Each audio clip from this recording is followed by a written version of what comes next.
जिंदगी शर्मिंदा है, जिंदगी बेबंदगी शर्मिंदा है। यहाँ हम सब मुसाफिर दिल ना लगा, अहले दिल की नजर से रूह करता जा,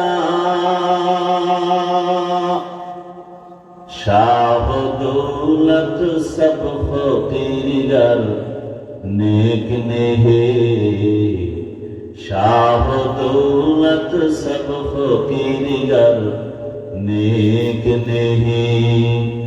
जिंदगी में बंदगी तू करना है, जिंदगी पे बंदगी शर्मिंदा है, जिंदगी पे बंदगी शर्मिंदा है। दुनिया नामक ग्रह আল্লাহ বানানোর আগে আল্লাহ পাক সিদ্ধান্ত নিলেন একটা ঘর বানাবেন জমিনে, প্রথম একটা ঘর। জমিনটা বানানোর সূত্র হলেই আল্লাহ সে ঘর বানাবেন। নাম কি? বলেন। ইন্না আউওয়ালা বাইতিন উযিআ লিন-নাস লাল্লাযী বিবাক্কাতা মুবারাকান ওয়া হুদা, মুবারাকান ওয়া হুদাল লিল-আলামিন।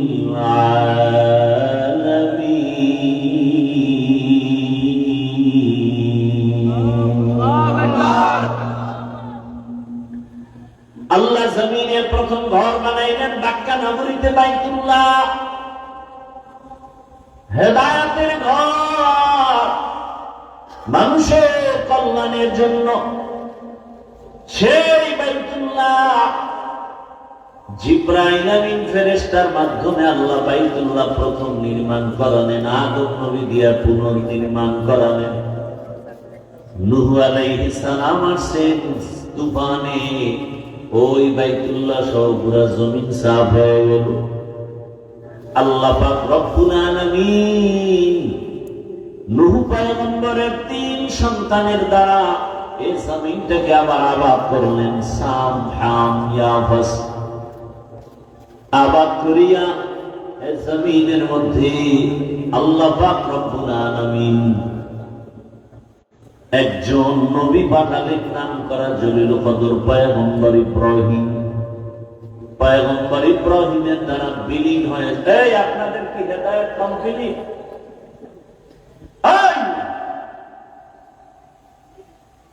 একজন মানুষ জরুরতে উঠতে পারে একসাথে, এই সমস্ত দৃষ্টতা কেন?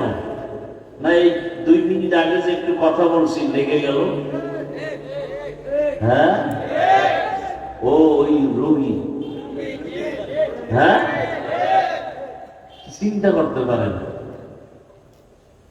বয়ান তেমন বেশি রাত তো আর হয় না। এটা কেমন বরকতি প্যান্ডেল যে বসার সাথে সাথে গুনানো, আবারও আসতে। এই প্যান্ডেলের এত দাম। এরকম একটা মজলিস আল্লাহ নিজে ফেরেশতা দিয়া আরশে আজিমে বর্তমানে মিলাইয়া আমাদের গুণগান গাইতেছেন। আমরা কত ভালো বিরিঘ আল্লাহকে প্রশংসা করতেছি।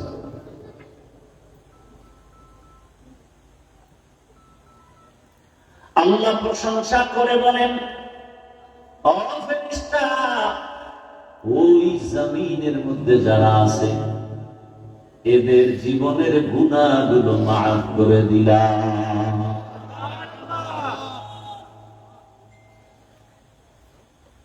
তো ইব্রাহিম আলাইহিস সালামের দ্বারা কাবা পুনর্নির্মাণ করা হলো। সহযোগী কে?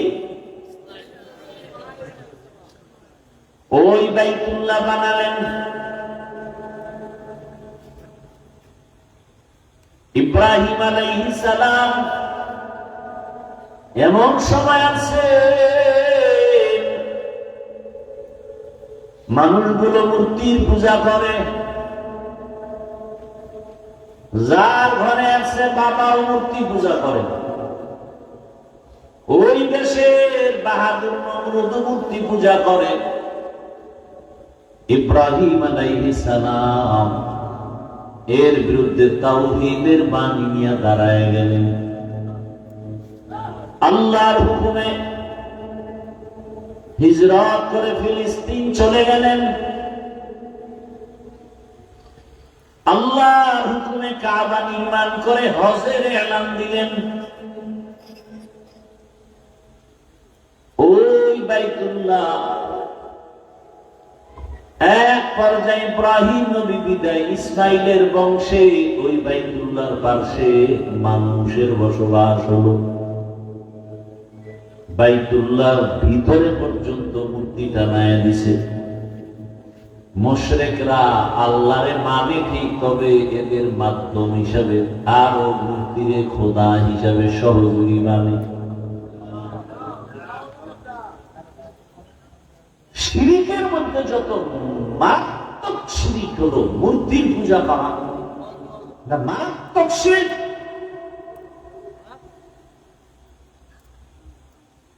এই মুশরিকরা বাইতুল্লাহরও সম্মান করে। কেমন সম্মান? কাপড় চোপড় নিয়ে যায় না, উলঙ্গ নারী পুরুষ একসাথে গিয়ে তওয়াফ করে। কেন? আমাদের কাপড় চোপড় ভালো না, নাপাক। বাইতুল্লাহ এত দামি একটা ঘর, এই দামি ঘরের কাছে নাপাক কাপড় নিয়ে কেমনে যাইলেন? তাই চলো প্রতিভক্তি। একজনে ভাগরির বয়ান শুনে লঙ্গি বিলে বান্ধে হয়েছে। সব হবে না গুণা? ছোট না বড়? এরা বাইতুল্লাহর পবিত্রতা রক্ষার্থে নিজেদের কাপড় ফালায় উলঙ্গ সম্মান করে। পশু কোরবানি করে। কোরবানি সব ধর্মে আছে। কোরবানি পাঠা বলি দেয় না, এমন পাড়া মারছে জিব্বা দেড়ার বাইরে গেছে। আছে না নাই? ইব্রাহিম নবীকে আব্বা তোমাদের মাথায় এত নষ্ট কেন? নিজেরা খোদা বানায়, আবার তারে নিজেদের হাতে বানায় তারে খোদা মানো। দুধ কলা দাও, ফল দাও, খাইতে পারে না। মশা মাছি আসে, তাও তারাইতে পারে না। তবু খোদা কত পাওয়ারফুল।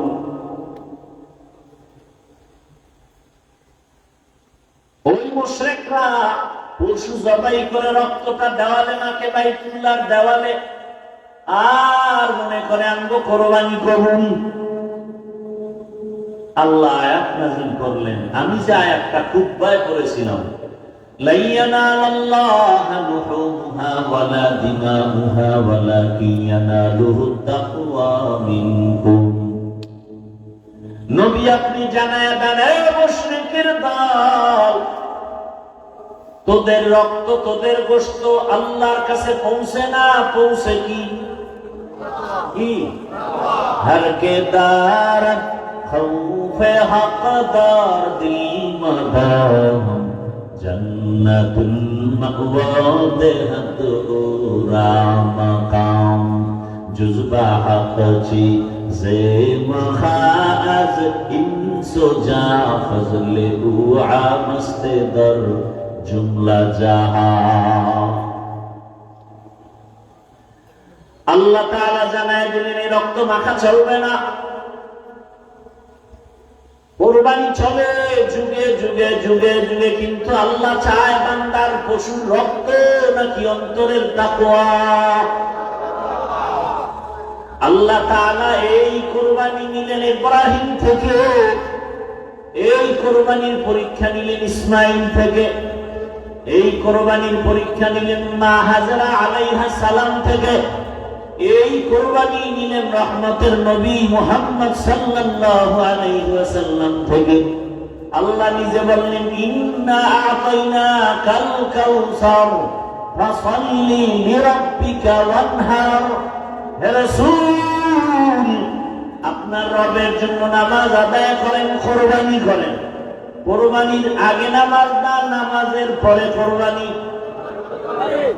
নাকি আগে কোরবানি? নামাজ আগে, তারপরে কি? আল্লাহ বলেন ফাসাল্লি, নামাজ আদায় করেন, ওয়ানহার, এরপরে কোরবানি করেন। আমি আল্লাহ দেখবো না কে কত কেজি গোশত পাইছো, আমি দেখবো তোমার অন্তরের তাকওয়া। ও ভাই, কি আছে তাকওয়া? একটা গরুতে কয়জন?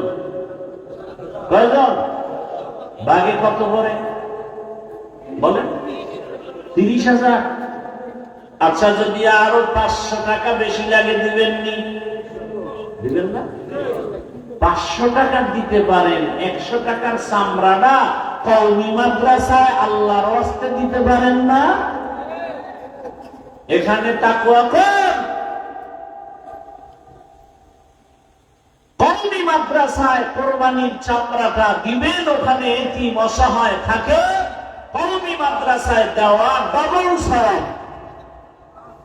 আসতে বলেন কেন? কাঁচা মনে করতেছেন না? কি আমার ইমান কাঁচা না আপনারটা কাঁচা? কি ভাবছেন? কি কওমি মাদ্রাসায় চামড়া দিবেন? কারণ পৃথিবীতে একটাই মাদ্রাসা, কওমি মাদ্রাসা, যেখানে সরকারের কোনো বরাদ্দ নাই, সব জনগণের হালাল ঘামের টাকায় চলে। পৃথিবীতে সেবামূলক যত সংস্থা আছে, মানুষের সেবা করার শ্রেষ্ঠ সংস্থা কওমি মাদ্রাসা। লক্ষ লক্ষ এতিম গরিবের বিনা টাকায় কিতাব দেয়, বই দেয়, জামা দেয়, কাপড় দেয়, খানা দেয়। হুজুরেরা বেতন পায় 5,000, 6 মাস বাকি। সেই মাদ্রাসার বিরুদ্ধে যারা কথা বলবে, ওরা নিকৃষ্ট, অন্তর খারাপওয়ালা মানুষ। ওদের মতো খারাপ অন্তরওয়ালা কেউ নাই। আমি চ্যালেঞ্জ দিয়ে গেলাম, লিখে রাখো, কওমি মাদ্রাসায় কোরবানির চামড়াটা আল্লাহর রাস্তে দিবা, ডাবল সওয়াব, ডাবল সওয়াব। আমার এই চ্যালেঞ্জ পারলে কেউ গ্রহণ করো। সেবা সংস্থা বাংলাদেশে যত আছে, এর মধ্যে নির্ভেজাল সেবা সংস্থা, নিঃস্বার্থ কওমি মাদ্রাসা।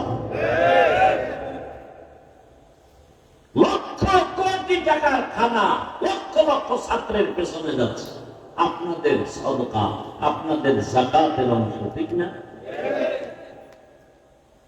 সরকারের 1 টাকা বরাদ্দ নেই। আর সরকার বরাদ্দ দিলে কি পরিমাণ গোড়া পর্যন্ত আইতে এর মাঝখানে কত যে বরকতি হাত ঢুকে যায়, তো আপনারা বুঝেন। তা আপনি 30,000 টাকা দিয়ে কোরবানির ভাগ নিলেন, 500 টাকা লাগলে দিতে রাজি। চামড়া দাম তো নাই, এখানে এক সিন্ডিকেট চলতেছে। সেটা আল্লাহর রাস্তে দিলে ওই চামড়ার টাকা এতিম ফান্ডে যাবে।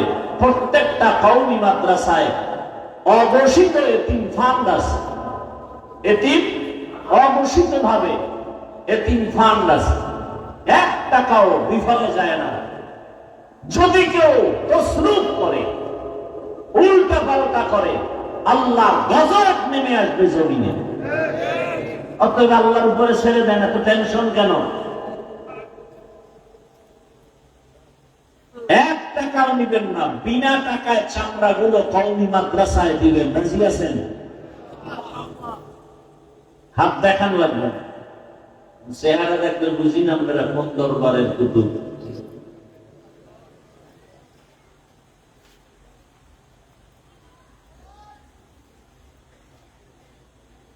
ভিক্ষা করে খাই আমরা কওমিরা, ভিক্ষা ছাড়া চলে কোন চান্দু? ভিক্ষা ছাড়া কে চলে? আমাদের ভিক্ষা হলো মানুষ আমাদের কলিজা দিয়ে দেয়, আমরা ভিক্ষা করি ভোর রাতে মালিকের কাছে কান্না করি। আর আমগো যারা ভিক্ষুক কয়, ওরা ডাইরেক্ট টাকা, ওরা জালেম, ওরা মানুষের বুকে ঠেকাইয়া টাকা নেয়। আমরা চিনি না কোন দরবারের কে। সব কুতুবের খবর আমগো ডায়েরিতে লেখা আছে, অত বেশি আমগো খেপাইও না। খবরদার, আল্লাহ সবাইকে হেদায়েত দান করুন, আল্লাহ সবাইকে হেদায়েত দান করুন। দেখছেন আজকে আমাদের বিরোধিতা করবে হিন্দু বৌদ্ধ ভিন্ন ধর্মীর লোকেরা, আর আজকে আমাদের পিছনে লেগে আছে আমরা জাতি ভেদ। কি আজীব এক অবস্থা। কওমি খারাপ, তাবলীগ খারাপ, চরমনাই খারাপ, উজানি খারাপ, দেওবন্দি খারাপ। ভালো কে এটা বলবি না? যে দেওয়ানবাগ ভালো, আগ্রসী ভালো, মাইজবেন্দার ভালো, সুরেশ্বর ভালো, একটা বলবা তো এটা যে এখানে যায় না ওখানে যায় না, তা যাওয়ার একটা রাস্তা তো বলবা। সব বাদ আঙ্গ দিয়ে আসো কি? অথচ চরমনাইয়ের কারণে, উজানির কারণে, দেওবন্দীদের কারণে, তাবলীগের কারণে, কওমির কারণে আজকে কিছু না পাক আমার দেশে সব থেকে বড় খেদমত একটা অশিক্ষিত সন্তানকে আদর্শ শিক্ষা দিয়া মানুষ তৈরি করা, এর থেকে বড় সেবা কি হতে পারে? আমাদের কওমি মাদ্রাসায় শত শত এতিম, শত শত গরিব, এদেরকে কিতাব দেই ফ্রি, এদের জামা দেই ফ্রি, বাড়ি যাওয়ার ভাড়া নাই, টাকা দেই ফ্রি, নেই বাড়ি যা। এদেরকে লেখাপড়া শিখায় একটা আদর্শ মানুষ বানানো, এর থেকে আর বড় সেবা কি হতে পারে? কওমি মাদ্রাসা এই যে সেবাটা করে, সরকার কোনো টাকা দেয়? আপনারা কোনো নির্দিষ্ট কোটি কোটি টাকা দেন? এই দান সদকা দিয়ে চলে। এখানে আপনাদের চোখ গরম কেন? আপনার অন্তর খারাপ, আপনার পুরো দিমাগ খারাপ, অন্তর খারাপ, চোখ খারাপ। আল্লাহ হেদায়েত দান করুন। আর কোরবানির আমল সম্পর্কে তো আপনারা জুমায় বয়ান শুনেন। ইনশাআল্লাহ যারা কোরবানি দিবেন, হাত নখ চুল কাটবেন না কোরবানি দেওয়ার আগ পর্যন্ত। এটা আল্লাহ পাক চান যে তোমরা তো আর বাইতুল্লাহ যেতে পারো নাই, হাজীদের নমুনায় ওরাও যেমন নখ চুল কাটে না, তোমরা এভাবে থাকো, আমার কাছে ভালো লাগে। নখ চুল কাটবেন না 1 তারিখ থেকে আরবি মাসের, সম্ভবত এই মাসের 19 তারিখ, আরবি মাসের 1 তারিখ হওয়ার সম্ভাবনা, মে মাসের। কথা বুঝেন নাই? একদিন আপনি সেটা ভিন্ন চাঁদের হিসাবে আসবে। ওদিন থেকে কোরবানির পশু জবাই করার আগ পর্যন্ত নখ চুল আর কাটা যাবে না। হয়তো 1 তারিখের আগে কাটে, অথবা কোরবানি যদি আপনি 10 তারিখ না দেন, 11 তারিখ দেন, তাহলে মূল তারিখ না, মূল কি? কোরবানির পশু জবাই করার পরে যারা কোরবানি দেওয়ার নিয়ত করেছে, নফল দেন আর ওয়াজিব কোরবানি দেন। আর কোরবানি আল্লাহর কাছে কি পৌঁছবে? তাকওয়া। কি ভাই? হর কে দার খৌফে হক দরদি মদন জান্নাতুল মাওয়া বেহদুরা মাকাম। মানুষের সহযোগিতা ছাড়া, সরকারি ফান্ডের, বিদেশি ফান্ডের টাকা পয়সা ছাড়া কোন সংস্থা চলে, কোন প্রতিষ্ঠান চলে? একটা প্রতিষ্ঠানও নাই। নিজ অর্থায়নে চলে, গোপনে তারা কালেকশন করে, গোপনে গোপনে বিভিন্ন সংস্থা থেকে টাকা আনে, আর কওমির উপরে দোষ সব দোষ কওমি। অথচ কওমি কোথাও গিয়ে সংস্থান থেকে কোটি কোটি টাকা আনে না, মেরে খায় না, ওই জনগণের কাছে ঘুরে ভাই সহযোগিতা করেন। হুজুর আমি যাকাতের 5000 দিলাম, আমি 1000 দিলাম, এগুলি দিতে দিতে কোন রকম চলে। আচ্ছা যাকাতের টাকা গরিব খাবে না ধনী? কওমি মাদ্রাসার অধিকাংশ সন্তানরা গরিব না, এতিম না? তা আপনাদের এখানে এত প্রশ্ন কেন? ওরা আগায় দেখতেছে, আগাবে, যত বাধা আসবে ততই আগাবে ইনশাআল্লাহ। এটা নিয়ম, বাধার কারণে আগাবে, আর কিছু না। এই আগানোর একটাই কারণ কি? বাধা। হাফিজুর রহমানের ওয়াজে যত বাধা দিবে অত বাধা। আমার উপরে উঠাইতে চাইলে পিছে লাগবে। ডেইলি আমার বিরুদ্ধে লেখো, আমার সম্মান আমার কমতে থাকবে না বাড়তে থাকবে? চরমনের বিরুদ্ধে যত লাগবা তত আগে আসবে, এটা নিয়ম। জোয়ারের পানিতে বাদ দিলে পানির শক্তি কমে না বাড়ে, এটা নিয়ম। ইসলামের বিরুদ্ধে যত আন্দোলন করবা ইসলামের শক্তি আরো বাড়বে। মাদ্রাসা চাও না, মাদ্রাসা আরো বাড়বে। মসজিদের বিরুদ্ধে কথা বলবা, মসজিদ এখন হয়েছে একতলা, আগামী বছর 2 তলা, এটা নিয়ম। আর যদি কোনো আমরা বাড়াইতে চাই না, তাহলে কষ্টের লাগাও মুখে, বিরোধিতা করো। আর এটা কিন্তু নতুন নিয়ম না, পুরান।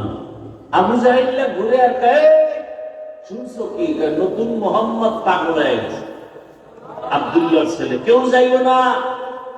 যারা জীবনে যায় না এরা আমার পাগল হচ্ছে, একটু দেখে রসুল তো রসুল, দেখতে গিয়া চেহারা দেখে আর কালেমা পড়ে, শুধু চেহারা দেখে আর কালেমা পড়ে।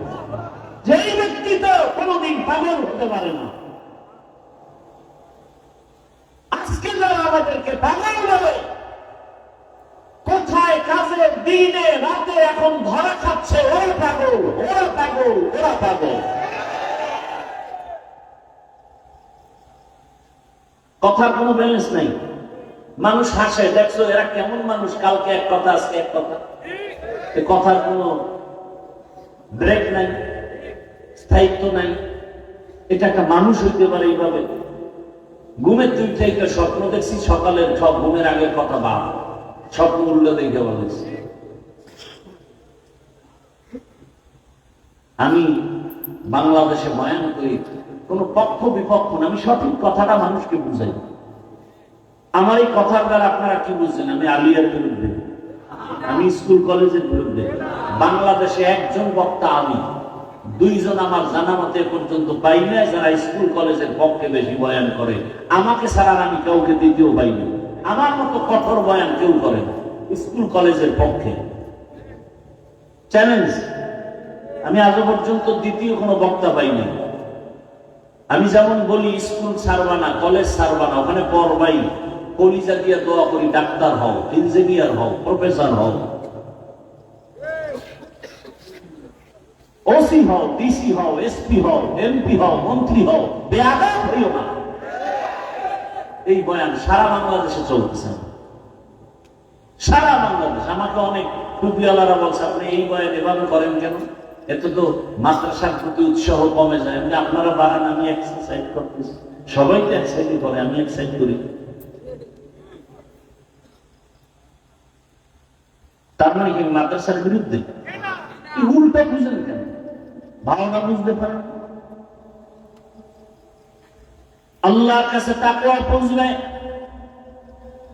এরে আমার যুবক, ওই তাকওয়া মানে আল্লাহর ভয়। বেশি বেশি তসবিহ জানার নাম তাকওয়া না, গুনাহ থেকে নিজেকে বাঁচাইয়া রাখার নাম তাকওয়া। সামনে আমাদের তাকওয়ার পরীক্ষা আসতেছে, কোরবানি। সময়ের কোরবানি, জানের কোরবানি, মালের কোরবানি। 5 ওয়াক্ত নামাজে সময় লাগাইয়া নামাজ আদায় করো, কোরবানি। আল্লাহর জন্য সময় দাও, মা বাবার পেছনে সময় দাও, সওয়াব দাও, কোরবানি। আলেম ওলামার পেছনে সময় ব্যয় করো, কোরবানি। ভালো মানুষের কল্যাণে কাজ করো, কোরবানি। এই জন্য তোমার স্কুল ছাড়া লাগবে বলি না, মাদ্রাসায় যাওয়া লাগবে বলি না, তাবলীগ করা লাগবে বলি না। বরং তুমি তাবলীগ করো আর না করো তোমার ব্যক্তিগত ইখতিয়ার। আমি চাই তুমি ডাক্তার হও, তবে নেককার ডাক্তার। আজকে ডাক্তার জাকির নায়েক সাহেবের এত সুনাম কেন? টাকার গরমে, ক্ষমতার গরমে না, তার মধ্যে আছে আল্লাহর ভয়, আর আছে দ্বীনের জন্য কোরবানি। কি অথচ তাসলিমা নাসরিন নাম কেউ শুনতেই পারে না, এও তো ডাক্তার। আর জাকির নায়েকের কত সুনাম, কে না চিনে তার নাম, কে না জানে? সম্মান দেয়ার মালিক কে? না টাকা? টাকা দিয়া সম্মান কিনলে প্রথমে ফুলের মালা, ফাইনালে জুতার মালা। আর আমার আল্লাহর দেওয়া সম্মান কোরআন কারণে, রসুলের আদর্শের কারণে। আগের এমপি সাহেবরাও কইতো, হাফিজ ভাই দোয়া চাই, এখন ওইভাবে আসি। এখন নতুন এমপি সাহেবরাও কয় হাফিজ ভাই দোয়া করি। কি সম্মান কে দিচ্ছেন? আল্লাহ দিচ্ছেন। আগেও যেমন বয়ান করছি এখনো করি, ওই একই লাইনে করি। বাবা 5 বেলার নামাজ পড়ো, মা বাবার দোয়া নিয়ে চলো, আলেম ওলামাদের পরামর্শ নিয়ে চলো। মনটাকে একটা কথা বুঝাবার আগেই কিন্তু বলেছিলাম যে তোমার মতো যুবক জেনারেল লাইন স্কুল কলেজে পড়ে নামাজ পড়ে, তুমি পারো না কেন? র্যাব আর্মি পুলিশ বিডিআর চাকরি করে নামাজ পড়ে, তুমি পারো না কেন? একটাই প্রশ্ন, নিজের বিবেকটাকে করো। ও আমার যুবক, তোমার মতো যুবক রাস্তায় গাড়ি চালায় নামাজি, তুমি পারো না কেন? আল্লাহর কাছে তওবা করো। ও মা বোনেরা, আপনাদের ধন্য জীবন, আপনারা হাজরা আলাইহিস সালামের মতো দামি নারী, ফাতেমা রাদিয়াল্লাহু আনহার মতোই নারী, খাদিজা রাদিয়াল্লাহু আনহার মতোই নারী, মারিয়াম আলাইহিস সালামের মতোই নারী, ফেরাউনের বিবির নাম কি? আসিয়ার মতোই আপনারা ধন্য নারী। এত বড় বেঈমান ফেরাউনের ঘরে থাকি আসিয়াও আমার জান্নাতি হয়ে গেলেন। নবীজি বলেন হাসরের দিন জান্নাতে আসিয়ার সাথে মুহাম্মদের সাথে আলাদা বিবাহ হবে। ও আম্মা জানেরা, আপনার মতো কত মা কত বোন এখন আছে পর্দা করে নামাজ পড়ে নাই। আপনারা কেন পারেন না? মার্কেটে ঘুরেন কেন? মরণের ভয় কি নাই? আল্লাহর কাছে তওবা করেন, মনে মনে তওবা করেন। আর বেপরদায় চলবেন না, নামাজ ছাড়বেন না, স্বামীর মাল নষ্ট করবেন না, খেয়ানত করবেন না। সন্তানটাকে নেককার ডাক্তার বানাবেন, নবীজির আদর্শওয়ালা নেককার ইঞ্জিনিয়ার বানাবেন, নবীজির আদর্শওয়ালা নেককার প্রফেসর বানাবেন। সন্তান ডাক্তার হবে, কোরআন পড়বে, নামাজ পড়বে, মা বাবার জন্য দোয়া করবে। এমন নেককার সন্তান রেখে যান। ও যুবক, তুমিও তওবা করো, আল্লাহকে মনে মনে বলো। আর দাড়ি কাটবা না, নামাজ ছাড়বা না, বেপরদা চলবা না। আল্লাহর মহব্বত নিয়ে, তাকওয়াওয়ালা জীবন নিয়ে গুনাহমুক্ত থাকবা। ওলামায়ে কেরামের পরামর্শ, শিক্ষকের দোয়া, ওলামায়ে কেরামের দোয়া, মা বাবার দোয়া নিয়ে নবীর তরিকা মেনে ডাক্তারি পড়ো, ইঞ্জিনিয়ারিং পড়ো, বাধা নাই। আর দাড়ি কাটিও না, নামাজ ছাড়িও না, বেপরদায় চলিও না। আল্লাহর কাছে তওবা করো। মুরব্বীরাও তওবা করেন। আপনার মতো কত বুড়ারা মসজিদে গিয়ে নামাজ আদায় করে, আপনি পারবেন না কেন? আল্লাহর কাছে যদি খাঁটি অন্তরে তওবা করতে পারেন, জীবনের গুনাহ মুহূর্তে মাফ হয়ে যাবে। আল্লাহ আমাদের তওবাওয়ালা জীবন দান করেন, তাকওয়াওয়ালা জীবন দান করেন। আমিন। আলহামদুলিল্লাহি রাব্বিল আলামিন, والصلاة والسلام على سيد الأنبياء والمرسلين وعلى آله وأصحابه أجمعين. يا أرحم الراحمين، يا أرحم الراحمين، يا أرحم الراحمين. رب ارحمهما كما ربياني صغيرا. اللهم إنك عفو كريم تحب العفو فاعف عنا.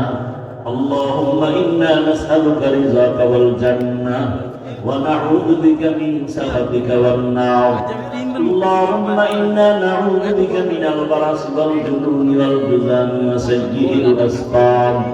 খোদার মালিক, গুনাহের বোঝা নিয়ে আপনার দরওয়াজায় হাজির।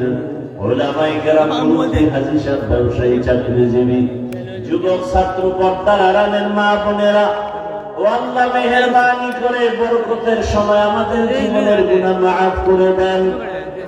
এ মাহফিল কবুল করে নেন। আয়োজনকারী সহযোগিতাকারীদের কবুল করে নেন। মাদ্রাসা মসজিদ গুলো কবুল করে নেন। অন্যান্য শিক্ষা প্রতিষ্ঠান নবীর আদর্শে কবুল করে নেন। মা বোনদের আবেদা পর্দাওয়ালা বানায় দেন। সন্তানগুলো নেককার বানায় দেন। যারা লেখাপড়া করে পরীক্ষার্থী কামিয়ে বিধান করেন। আয় আল্লাহ, আমার কলিজার যুবকের নামাজি, কোরআন পড়নেওয়ালা বানায় দেন। মোবাইলের গুনাহ থেকে আমাদের হেফাজত করেন। আয় আল্লাহ, চলার পথে হেফাজত করেন। সারা দুনিয়াবাসীকে মাফ করে দেন। প্রবাসে যারা আছে আমার দেশের সবাইকে হেফাজত করেন। আয় আল্লাহ, বাংলাদেশ শান্তির দেশ বানায় দেন। আয় আল্লাহ, দেশের জন্য, ইসলামের জন্য যারা জীবন দিল তাদের মাফ করে দেন। এখনো যারা চেষ্টা করে কবুল করে নেন। আয় আল্লাহ পরস্পরে হিংসা দূর করে ইখলাস ও তাকওয়া দান করেন।